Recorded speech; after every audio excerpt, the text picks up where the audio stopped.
Mental health? May ganun pala? Ano yun?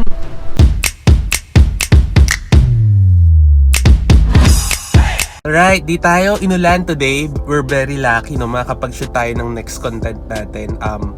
Pupunta tayo for today sa UP. Kasi yung topic natin will be on mental health. Tapos at the same time, yung UP kasi madaming green colors na nakaka-relax. So feeling ko maganda yung ambience dun para i-shoot natin yung next content. So see you later guys!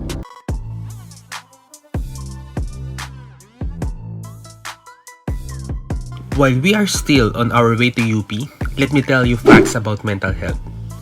1 in 5 people or 20% will experience some type of mental health issue. In the Philippines, between 17 to 20% of the Filipino adults experience psychiatric disorders, while 10 to 15% of Filipino children aged 5 to 15 suffer from mental health problems.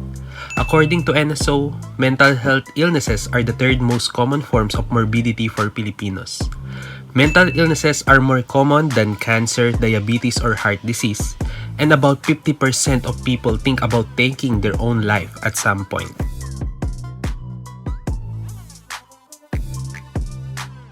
What's up sa mga ka-Gelozoned natin dyan? Yes, we are definitely back at patuloy tayong magbabalik para bigyan kayo ng magagandang content natin.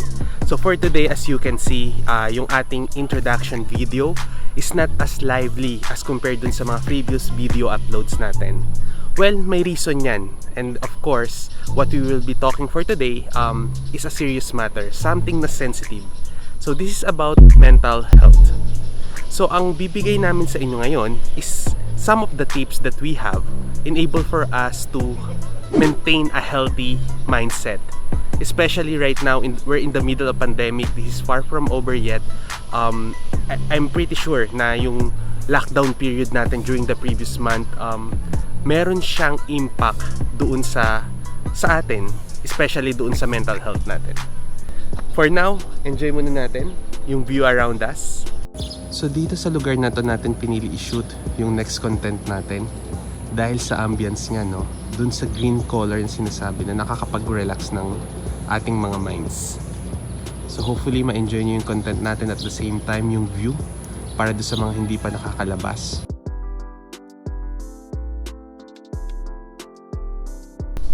So ngayon, since good vibes naman yung channel natin, we will focus more on doon sa mga things na positive. So meaning, wag naman sana sa positive sa COVID, no? Pero meaning na yung kaya nating i-control rather than doon sa mga uncontrollable around us. So syempre, onti na nga lang subscribers natin. If we will focus more dun sa mga negative side pa, baka naman lalo sila magkaroon ng anxiety at mag-unsubscribe pa sila. Okay? So how to have a healthy mindset nga ba? Especially in the middle of pandemic. What are the points and tips that we could use para matulungan naman tayong maka-cope up doon sa what's happening around us? Of course, yung tinatawag nating work-life integration, which is a very important concept na kailangan nating i-practice. Work-life integration, it is a synergy between dun sa personal life mo as compared doon sa life mo in work. And since majority of us naka-work from home setup pa rin during this pandemic season, so it's very important for you to have a boundary between the two things. Kasi parang mas mababurnout ka pag nasobrahan ka sa work. So ideally, dapat mag-set ka ng quota na, okay, I'm done working and for now, etong time na to spend ko naman sa personal well-being ko. And then, another one is of course for you to exercise regularly. Kailangan galaw-galaw din tayo, no? Like this one, galaw-galaw tayo para hindi ma-stroke. De, joke lang, para sa ating healthy mindset. Exercise frequently. Siyempre lahat naman tayo, no? May tinatawag tayong happy hormones na when you do training or exercise, nakakapagpasaya to ng feeling natin. At in this point in time, guys, napaka-importante na even though you do yung parang indoor exercises na lang like jog in place or yung parang hindi na risky na kailangan mo pang lumabas to do other things like pumunta sa gym. So right now may mga core exercises tayo at i-plug ko lang quickly Adidas Runners Manila Facebook page. Yung mga coaches tsaka team captains natin dyan nag-upload ng workout for the day na you could guys follow and it's free. free. Mag-join lang kayo sa Facebook group natin and we will give you program para at least kahit ngayon na hindi tayo nagkakasama-sama physically because of the limitations that we have because of the pandemic, at least nakagawa nyo yung mga exercises natin. Tapos at the same time, pagkatapos na ng pandemic natin, for sure, at least fit pa rin kayo, di ba? To do all the things, especially running, swimming, biking, etc. And then of course, don't forget to bond with your family.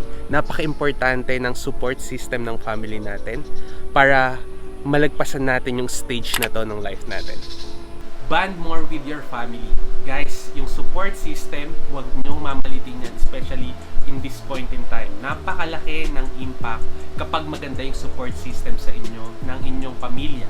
Maganda rin kapag yung mga kaibigan nyo, they're checking out kung kamusta kayo every now and then because ayun yung mga small ideas or pag nakakita natin, uy, may nag-worry sa akin. So that's something na parang, uy, precious naman ako dito sa taong to at salamat at nagkaroon ka ng time para kamustahin ako. So ikaw din, on your end, yung mga close friends mo, yung family members mo na kahit hindi mo minsan nakakasama dahil nasa ibang lugar, nasa ibang bansa, or may priority na hindi kayo nagkakasama-sama talaga because of work, nasa field, etc.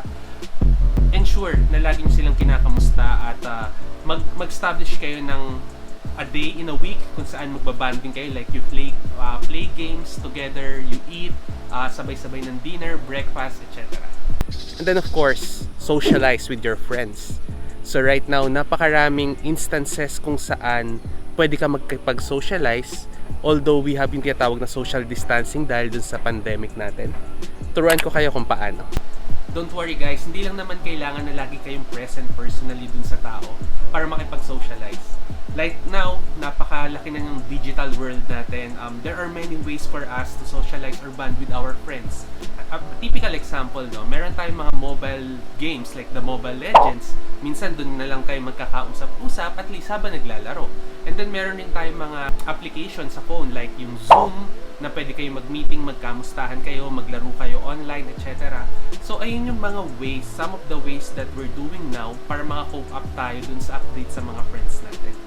So ako, ang strategy ko, parang once a week, I reach out to my friends, to my close friends, and then tell them na, oh, by Friday night, after the work, at least makapagkwentuhan tayo, makapag-update tayo, makapag-share tayo, and if ever may problems kayo, just let me know. So, just, nagiging open lang tayo sa kanila para sila, just in case they need our help, at least open din sila to bother us, di ba?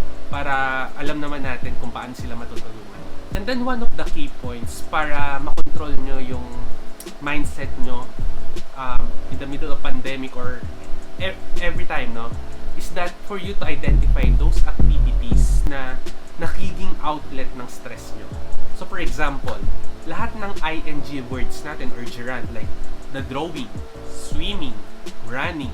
So it depends, no, kung ano yung hobby nyo in life, like cooking. So kailangan nyong malaman yun personally para at least pag you felt na nabe-burn out na kayo because of what's happening around you, at least you always know what to do. Kasi pag ginawa nyo yung bagay na yun, nakakapag-release siya ng tension, nakakapag-release siya ng stress. So after mong gawin yun, parang feeling mo refresh ka na kagad.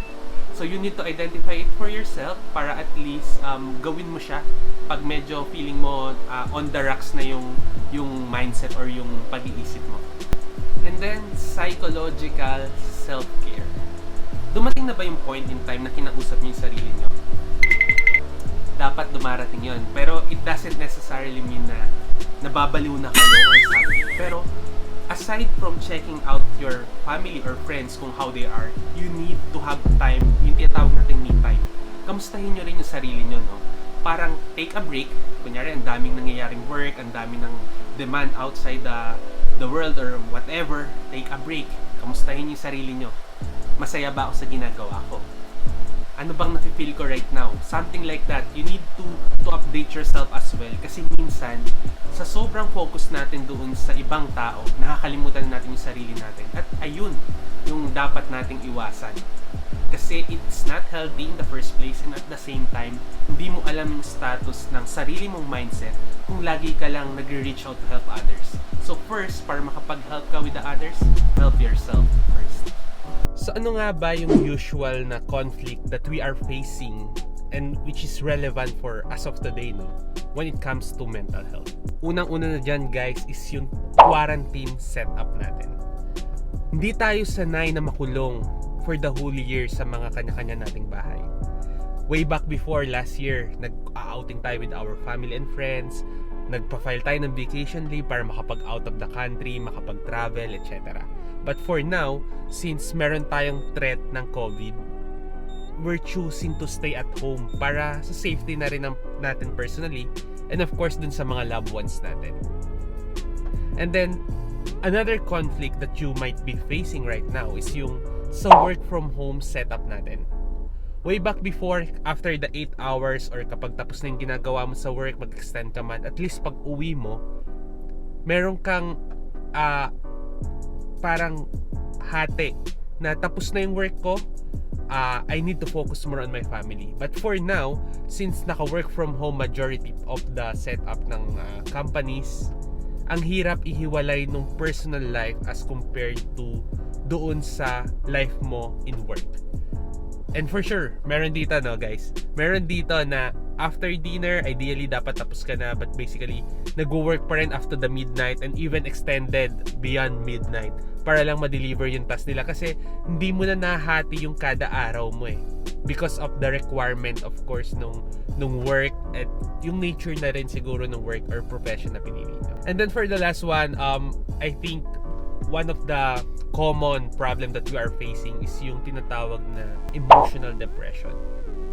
And for me, no, if you ever na feel mo na depressed ka for this year 2020, I think this is something na normal. It's just that you need to accept yung feeling na yon and basically move on afterwards. Why I'm saying this as normal? Yung mapifeel mo yung depression, yung nangyayari kasi around you is not the usual way how it's supposed to happen. So, itong pandemic na to, guys, ang laki ng impact nito sa tao. At dito rin lalabas yung characteristic ng tao. So, before we end this segment natin on how to maintain a healthy mindset in the middle of pandemic, share ko lang sa inyo, guys, yung concept ng yin and yang. So, alam niyo yung bilog, no? Yung bilog, yung yin and yang, meron siyang black side and meron siyang white side. So right now, I'm telling you this, sinishare ko to sa inyo kasi I think na yung life natin is a concept of yin and yang. Even Newton's law of motion na sinabi niya, for every action, there's an opposite and equal reaction. So it only means na sa life natin, sa lahat ng nangyayari, sa lahat ng craziness like in the politics, in health, in whatever, mga disasters, etc., there will be always a brighter side. And since happiness is just a state of mind, you always need to choose to be happy. So kung nasaan yung positive side, doon nyo titignan kung ano yung, kumbaga ayun yung magiging mas magandang perspective. For example, itong COVID na to. When we say COVID, most likely majority will give negative impact kasi it's a pandemic. Pero some of us, no, yung parang sinasabi natin during the lockdown period, ang positive side niya, mas naging close tayo sa family members natin. And then nagkaroon tayo ng more time for our personal life. Kasi before, nauubos yung time natin sa traffic, going to the office, and then going back home. So pag uwi natin, tulog na yung mga mahal natin sa buhay. But for now, yun yung naparealize sa atin na yes, COVID is not a good news or it's not a parang perfect na positive talaga, no? But basically, at the end of the day, kahit na may COVID period tayo or pandemic period tayo, meron pa rin siyang positive na ibibigay sa atin. And with that, I think it will be crucial for a person on what side na niya titignan yung mga bagay-bagay sa life. And for me, just a tip lang, guys, always keep your eyes on the positive side. And that's what will make you happy, especially at this point in time. So, that's all for today. Kung nagustuhan nyo yung content natin, maraming salamat. Marami pa tayong ganitong content in the upcoming upload. So, watch out lang kayo sa mga video upload natin. And then, kung may comment kayo or hindi nyo nagustuhan or gusto nyo i-improve or gusto nyo i-share yung minds nyo regarding dito sa discussion or topic natin, don't forget na mag-comment lang kayo sa baba. Hit the like button kung nagustuhan nyo at dislike naman kung hindi. At kung di pa kayo nakakapag-subscribe sa channel ko, it's time for you no, na mag-subscribe na para ma-notify kayo once na may mga bago tayong uploads. So, once again, you have been in the zone with Gelozoned. Maraming salamat sa panonood ng video ko nito. See ya and bye-bye!